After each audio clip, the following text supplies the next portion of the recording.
I can afford that payment. I can afford a night out. So one of the things that is keeping a lot of people broke is their definition of affording it. How do you actually have a money mindset that creates a lifestyle that can incrementally increase as your career gets better and progresses? And I think that's a good question to ask. Next Level Nation, welcome back to another very special, as always, episode of Next Level University, where we teach you how to level up your life, your love, your health, and your wealth. We hope you enjoyed our latest episode, number 1236, One Reason Most People Never Have Their Dream Relationship. Today, for episode number 1237, Is This Keeping You Broke? So I have been talking to many business owners, dream chasers, podcasters, and there are some common themes and common practices that you see. And a lot of the people that I see these practices from, they are struggling financially. So I was thinking to myself, 6 years ago, what did I do? What did I practice? What were my beliefs versus Kevin today, who tracks the finances and quote unquote CFO. And CFO Jeff. And I came up with a little list of, 3 or 4 things. So I've told this story before, but when I got one of my first big boy jobs, quote unquote, I think I was making $13 an hour, and I was operating a forklift, which was actually pretty cool, all things considered. And I was working a lot of overtime. So I thought to myself, okay, I make $13 an hour, so 13 times 40, what's that? 520. So I'm making $520 a week. And if I work 5 hours of overtime, that's another, it's time and a half. So it's like $20 an hour. So that's another $100. So I'm making $650 a week. That's some really good money. I'm going to go buy a new car. It's time. It's time for me to go buy a new car. And I ended up buying a new car, and my car payment was $420 a month. So it was a lot. It was 1/6 of my income. Here's the point I want to make with that story. I said to myself, I can afford it. I can afford that payment. I can afford a night out. So one of the things that is keeping a lot of people broke is their definition of affording it. There's a big difference between saying I can afford a $100 dinner and here's the problem. If you don't plan for what afford it means, 2 weeks from then, you might make another purchase that kind of sets you back. So it's almost like you kind of have to have, this is a challenge, you kind of have to have a finger on your finances at all times. And if you're not somebody who has been focused on them or tracking them, it's very, very hard to do that. So I think one of the other things we should touch on, Alan, and this is going to be a quick episode because I have a podcast after this, but one of the other things is how many people have you worked with, how many people have I worked with, that one of the biggest things holding them back is their money mindset. They might have been raised in a family that didn't have a lot of money. They're a dream chaser who is doing something on the side. Since they have a negative, scarce relationship with money, they're afraid to ask for money from potential clients or whatever it is. They're afraid to talk about what they're doing. And they oftentimes take, and this is a fine line, but they oftentimes take less than they should to do something. And they end up in this weird spot where they're not making enough money to pay the bills. It doesn't seem realistic to chase that dream. So that's another one too. But I really think, what is your definition of being able to afford it? That's a really interesting question to ask yourself, because a lot of us, we're thinking, if it doesn't bring me below zero, I can afford it. Or, and this seems like it's progress, if I can replenish that money quickly, I can afford it. And in a way, that isn't really setting you up for long-term success. I saw something the other day that, I don't remember who it was, but he said, if you can't, and again, this isn't relevant for everybody because not everybody can do this, but he said, if you really want to know if you can afford something or not, if you can't buy it in cash, you can't afford it. Again, I think that's an overgeneralization, but it's good. It's a good understanding to put out there. And I just think for a lot of us, if we were more intentional, we would have more opportunity when it comes to finances and wealth. I think the only thing that I feel compelled to share regarding this, and when it comes to finance, it's definitely something that I feel has always kind of made a lot of sense to me just because I was always into math. But I think some people are very overly abundant and other people are overly scarce. So I'll give two examples. So I can think of Kev early on. I would argue that you getting a brand new Subaru WRX when you make $13 an hour would be, you're way too abundant in your mindset for your circumstances. $13 an hour is not a lot. Even if with the overtime, that's still not that much money. You could have been investing for your future. You could have been saving. You could have been putting a down payment on a house in a couple of years if you wanted to, which would have been a really good investment. So I would argue that you were overly abundant. I looked for cool, your though. circumstances. So what? I looked cool. Oh yeah, so you did look really cool. I think I made the right choice. Yeah, I do. Jacked with a sports car. I mean, it did bring you some short-term results. I think. It did. No, I'm kidding. But I actually had this conversation with Emilia. So Emilia makes really good money, and she has a good amount saved. And when I found out how much, and we are very much talking about finances, it's actually something we check in on every single week. And I actually, on the airplane ride home from North Carolina yesterday, we went through all her numbers, our business numbers for the we, her business numbers for Evolve, and then our personal. But anyways, so when we first started talking about money, which wasn't until probably 2.5, maybe 2 years into our relationship, I found out her financial goals, they're very large. And I started saying like, sweetheart, based on your goals, there's a few messed up understandings in there. Let me help you. This is my genius zone. So anyways, I would argue that she was overly scarce. So she's someone who had when I first found out how much money she had saved, I was very, very proud of her. But I said, for everyone else, that would be really impressive. For me, that's actually a credit hit. And the reason why is that's too much just sitting there doing nothing. You could invest that in a home. You could invest that in the stock market. You could invest that in many different things. And since then, we've obviously done that. But the point is that some people are overly scarce and they never spend any money, even though they have a ton of it. And they don't invest enough. Other people like you early on are spending a bunch of money that you don't really have and or aren't able to replenish that quickly, right? And so you and I in business have talked a lot about this. You know, we have a really big month, all of a sudden we start spending more. We have a low month and it's like, oh, rut-row. And so how do you stay above water? How do you get above water? And then how do you create financial freedom? In the sense of not like you never have to work again, because I think that that's not really tangible or relevant to anyone who's fairly young. Certainly not if you listen to this podcast and you want to actually serve the world for a long period of time. But how do you actually have a money mindset that creates a lifestyle that can incrementally increase as your career gets better and progresses? And I think that's a good question to ask. I've talked with Taryn about this a lot because I know I don't really fall victim to this because I think at this point I just kind of understand it. But there's a lot of people out there that are buying like their quote unquote dream home or their forever home, and they're taking vacations and they have a bunch of animals and whatever, new cars, new leases. And I've talked to Taryn about that where I say, you got to understand a lot of these people, they're really putting themselves in a difficult position where they're buying these houses and all this based on current expenses and current income.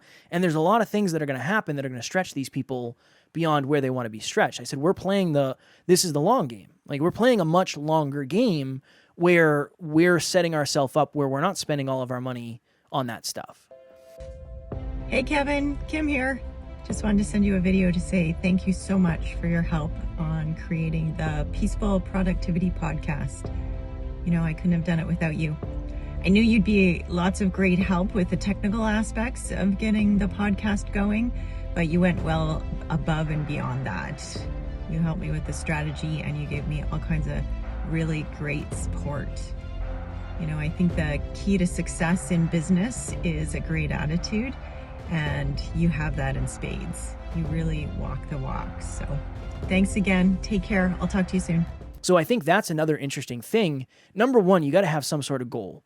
If you don't have a financial goal, or if you don't have an intentionality behind what you're doing financially, the odds of you becoming even remotely financially free are very, very low, unfortunately. I think the other thing that you have to talk about is how do you use your understanding of time